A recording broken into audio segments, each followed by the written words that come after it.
ส่องความน่ารักน้องทะเลเดินไปหาพ่อตูนแล้วทำแบบนี้ฉายแววเลือดศิลปิน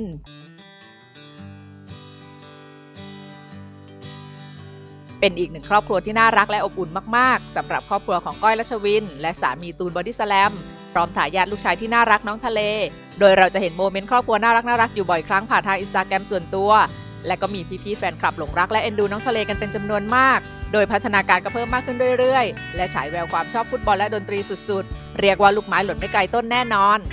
อย่างล่าสุดน้องทะเลก็เพิ่งเดินได้และมีพ่อตูนนั่งเล่นดนตรีอยู่ใกล้ๆหนุ่มน้อยก็เดินต่อแตะไปหาพร้อมเรียกพ่อแล้วปีนไปยืนบนตักพ่อตูนทำท่าอยากจะดีดกีตาร์ตัวน้อยแถมแจกรอยยิ้มสดใสบอกเลยว่าเป็นโมเมนต์ที่น่ารักมากๆท่ามกลางแฟนๆเข้ามากดไลค์คอมเมนต์เอ็นดูกันอย่างล้นหลามเราตามไปชมความน่ารักของหนุ่มน้อยคนนี้กันเลยจ้า